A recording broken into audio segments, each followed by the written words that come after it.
मैं बार बार कहता हूँ, हर बार कहता हूँ कि एलोपैथी का अपना रोल है और भारतीय चिकित्सा पद्धति, चाहे वो अल्टरनेट मेडिसिन पे काम करने वाली पद्धतियां हों, जैसे एक्यूप्रेशर है, योग है, सुजोग है, नेचुरोपैथी है, न्यूरोथेरेपी है, इनका अपना रोल है। एलोपैथी का इस्तेमाल हमें 20% कंडीशन में ही करना चाहिए और उन कंडीशंस को हम इमरजेंसी कंडीशंस कहते हैं। इमरजेंसी कंडीशंस में भी अगर हम ये समझें कि हमारे को अगर कोई भी बीमारी होती है, किसी भी तरीके की है, तो उसका इलाज पहले हम अल्टरनेट मेडिसिन पर काम करें, है ना। यानी कि ऐसी चिकित्सा पद्धतियों का सहारा लें जहां पर जिनका साइड इफेक्ट बहुत कम है, जहां पर इफेक्ट ज्यादा है और साइड इफेक्ट कम है। क्योंकि एलोपैथी में आज हर दवा का अपना साइड इफेक्ट है, उसका भी अपना ही एक अलग लेवल है। उसका तभी हमें इस्तेमाल करना चाहिए जब हमारे सामने कोई भी रास्ता नजर ना आए। जबकि आज हम उल्टा इस पद्धति को अपनाते हैं। हम जब भी बीमार होते हैं तो पहले एलोपैथी की तरफ जाते हैं और जब वहां ठीक नहीं होते तो हम नेचुरल थेरेपीज पर अपना इलाज ढूंढते हैं, जो कि सबसे गलत है। क्योंकि जब हम नेचुरल थेरेपीज तक इस इलाज के लिए आते हैं तब तक आपकी बीमारी पुरानी और उसका स्तर बढ़ चुका होता है और बीमारी हमारे जो स्तर है, यानी कि हमारे शरीर में एक हिस्से से वो बहुत बड़े हिस्से पर पहुंच जाती है। अब यहां पर नेचुरल थेरेपीज को काम करना बड़ा ही मुश्किल और डिफिकल्ट हो जाता है और उस कंडीशन से आपको बाहर निकालना उनके लिए एक बहुत बड़ा टास्क है। तो हम इसका अगर उल्टा यूज करें कि पहले हम ऐसी चिकित्सा पद्धतियों का सहारा लें जो नेचुरल तरीके से आपको ठीक कर सकती है, तो इससे दो फायदे हैं। पहला तो आप बिना किसी साइड इफेक्ट के ठीक होंगे, दूसरा आपकी बॉडी नुकसान में कम जाएगी और वो अपनी बॉडी को आप हीलिंग प्रोसेस में डाल सकते हैं। यानी कि आपको किसी ना किसी चीजों के ऊपर डिपेंडेंट होने की आवश्यकता नहीं है, ना इंजेक्शन पर, ना मेडिसिन पर, ना किसी पर। और एक बात तो आप समझ लीजिए कि ये जरूरी नहीं है कि पैसा आपको बचा सकता है, बिल्कुल नहीं बचा सकता है। कोरोना के समय पर बहुत सारे उदाहरण हमने देखे कि करोड़ों रुपए होने के बावजूद भी बड़े बड़े हॉस्पिटल्स बहुत सारे लोगों को नहीं बचा पाए। ऐसा ही एक उदाहरण आज हमारे सामने सुहानी के रूप में है। सुहानी जो दंगल की एक फिल्म एक्ट्रेस थी, केवल उसकी 19 साल की उम्र में आज डेथ हो गई। किस वजह से? कि उसके पैर में फ्रैक्चर हुआ और पैर में फ्रैक्चर होने के बाद फरीदाबाद में रहने वाली है, फरीदाबाद के एक हॉस्पिटल में उसे एडमिट करा गया और उसका ट्रीटमेंट शुरू हुआ।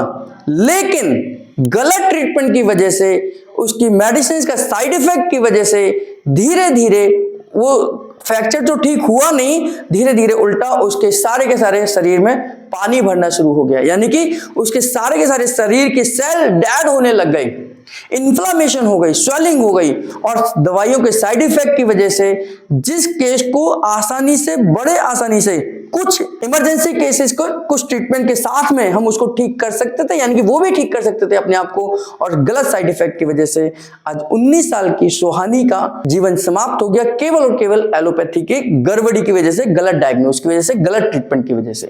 तो हमें कोशिश ये करनी चाहिए, हमें एलोपैथी ट्रीटमेंट को लेने में बुराई नहीं है, लेकिन उसका लेवल कितना है, कितना उपयोग करना है, ये भी हमें डिसाइड करना है। अगर हम डायबिटीज, अगर हमें आज पता चलती है, आज डायबिटीज का पता चलता है, 1 साल के अंदर अंदर पता चलता है, तो हमें कोशिश ये करनी चाहिए कि हमें अपनी डायबिटीज का इलाज मेडिसिन के बजाय नेचुरल तरीके से देखना है। चाहे वो न्यूरोथेरेपी हो सकती है, नेचुरोपैथी हो सकती है, सुजोग हो सकता है, एक्यूप्रेशर हो सकता है। आज देश भर में हर हिस्से में कहीं ना कहीं अल्टरनेट मेडिसिन के क्लिनिक या थेरेपीज के सेंटर आपको मिल जाते हैं। अगर हम इनका इस्तेमाल करें तो हम दोबारा से पैंक्रियास को रीस्टिमुलेट कर सकते हैं। क्यों? क्योंकि ये जितनी भी थेरेपीज हैं वो एक ही कॉन्सेप्ट पे काम करती हैं कि वो आपके ऑर्गन्स को रिवर्सेबल लाती हैं, यानी कि आपके ऑर्गन को दोबारा स्टिमुलेट करती हैं, ब्लड सप्लाई करती हैं, आपके ऑर्गन से काम कराती हैं। और अगर हम शुरुआत में यहीं पर अगर एलोपैथी में चले जाते हैं तो वही आपके शरीर को डिपेंडेंट बनाते चले जाते हैं। जैसे अगर आपकी बॉडी में डायबिटीज है, इंसुलिन नहीं बन रही है, तो वो आपको पहले मेडिसिन से शुरुआत करते हैं, फिर आपकी कंट्रोल नहीं होने पर वो इंजेक्शन का इस्तेमाल करते हैं, यानी कि इंसुलिन की डोज देते हैं, और वो डोज धीरे धीरे करके बढ़ती चली जाती है। और जो पैंक्रियाज अभी आपका शुरुआत में 25% काम नहीं कर रहा था और समय रहते अगर हम उसका इलाज करा लेते तो 25% धीरे धीरे ठीक होकर वापस हो जाता। और वहीं पर 25% में जब हमने एलोपैथी लेना शुरू कर दी तो अब वो 25%, फिर 30%, फिर 40%, फिर 50%, धीरे धीरे करके वो पूरा का पूरा डेड हो जाता है। क्योंकि एलोपैथी यानी कि अंग्रेजी मेडिसिन केवल और केवल आपको बैसाखी दे सकती है, ट्रीटमेंट नहीं दे सकती है। अगर ट्रीटमेंट देनी होती तो जिंदगी भर हमें मेडिसिन नहीं खानी पड़ती हमारे डायबिटीज की वजह से। आज बहुत सारी बीमारियां ऐसी हैं जहां हमें जिंदगी भर मेडिसिन खानी पड़ती है। और अगर ये ट्रीटमेंट है तो ये ट्रीटमेंट कैसा ट्रीटमेंट हो सकता है जब हम पूरी जिंदगी भर किसी मेडिसिन के लिए, किसी बीमारी के लिए इलाज ले रहे हैं। आपको हाइपोथायराइड है, आपको जिंदगी भर मेडिसिन खानी पड़ेगी।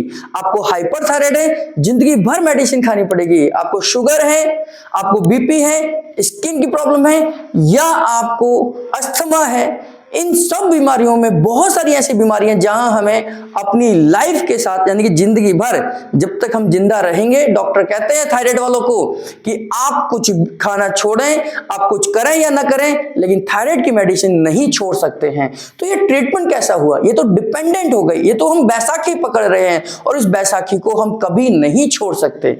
तो अभी भी समय है और सही समय है कि अगर आप लोग समय रहते अपनी बीमारी का डायग्नोज अगर आपको 3 महीने, 4 महीने, 6 महीने या 1 साल के अंदर भी हुआ है, आपकी बीमारी का डायग्नोज हुए 1 साल हुआ है, तो कोशिश करिए कि धीरे धीरे मेडिसिन को कम करिए, अल्टरनेट डेज पर लेके जाइए, हफ्ते में 2 बार इस्तेमाल करिए और धीरे धीरे अपने ऑर्गन्स को ठीक करने का प्रयास करिए। डाइट, एक्सरसाइज और ट्रीटमेंट, ये 3 ऐसे कॉन्सेप्ट हैं। अगर हम इन पर काम करें, इनको ठीक से समझ लें, आपकी बीमारी में क्या खाना है और क्या नहीं खाना है, किन खाने से यानी क्या खाने से आपकी बीमारी बढ़ सकती है, अगर हम ये समझ जाएं तो फिर आप आधा इलाज तो खुद कर सकते हैं। क्योंकि अगर आपका फूड अगर मेडिसिन का रूप ले ले तो आपको बाहर की मेडिसिन की जरूरत नहीं पड़ेगी। तो मेरा केवल इतना ही उद्देश्य है कि जब आप बीमार पड़े तो आप पहले नेचुरल ट्रीटमेंट्स लें। नेचुरल ट्रीटमेंट अगर फेल हो जाते हैं तो एलोपैथी तो है ही है, यानी कि वहां पर अंग्रेजी दवाई का ट्रीटमेंट तो है ही है, जो आपको बाद में भी कर सकते हैं, अपने साइड इफेक्ट से बच सकते हैं।